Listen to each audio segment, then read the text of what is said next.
கண் வைத்த பின்னாலே கை வைக்க கூடாதா?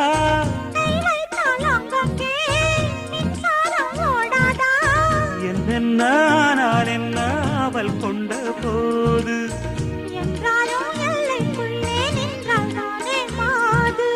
மார் மீதும் தோள் மீதும் சாய்ந்திருக்க